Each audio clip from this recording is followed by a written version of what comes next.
Merci beaucoup, chers collègues. La parole est à Madame Sylvie Robert pour le groupe socialiste et républicain. Merci Madame la Présidente, Mesdames et Messieurs les ministres, mes chers collègues. Le Président de la République a déclaré que d'ici la fin de l'année, il ne voulait plus avoir des femmes et des hommes dans la rue, avant de poursuivre que la première bataille, c'est de loger tout le monde dignement. Car il s'agit bien de dignité, autant celle des demandeurs d'asile que la nôtre, celle de la France. Terre d'asile séculaire qui a accueilli entre autres Chagall, Nabokov ou même Nureyev, mais aussi tous ces anonymes qui ont pour seul point commun d'avoir fui les persécutions, les massacres et pour seule boussole la recherche et le combat pour la liberté.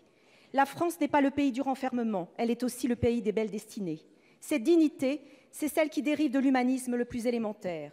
Et il est de notre responsabilité collective de faire perdurer la tradition française en matière d'asile qui fait la fierté et la richesse de notre pays, tout en l'adaptant, bien sûr, aux réalités complexes et contemporaines de notre monde. En un mot, conjuguer humanisme et réalisme.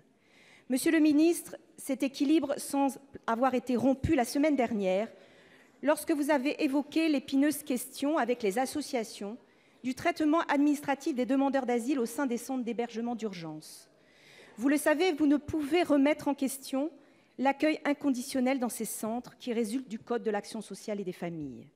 Pour être juste, la politique de l'asile repose nécessairement sur l'équilibre entre humanisme et réalisme, et elle se nourrit aussi du dialogue entre tous les acteurs qui y prennent part, l'État bien sûr, mais aussi les collectivités, sans oublier ces associations.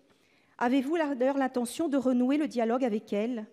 Aussi, que contient la circulaire établissant les équipes mobiles qui vont être chargées du suivi administratif des personnes migrantes accueillies dans ces centres d'urgence?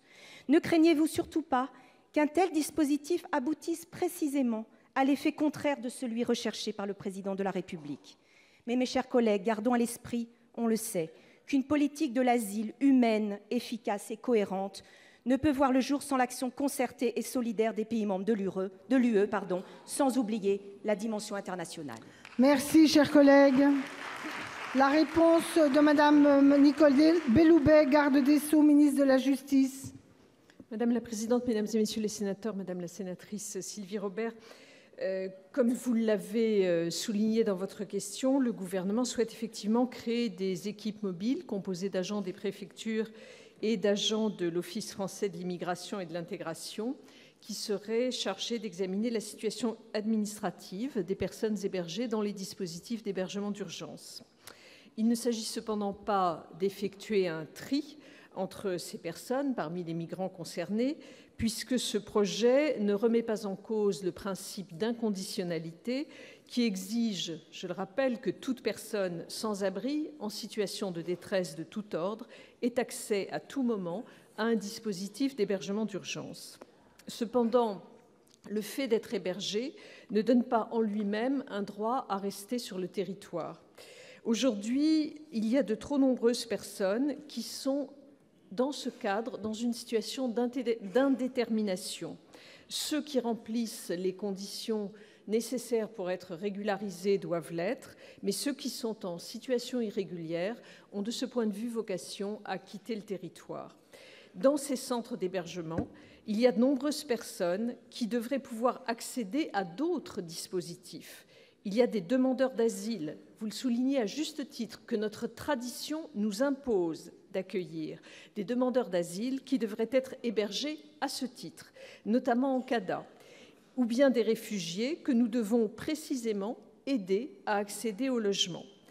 Il n'est pas demandé aux travailleurs sociaux ou aux associations qui gèrent ces centres d'hébergement de faire le travail de l'État.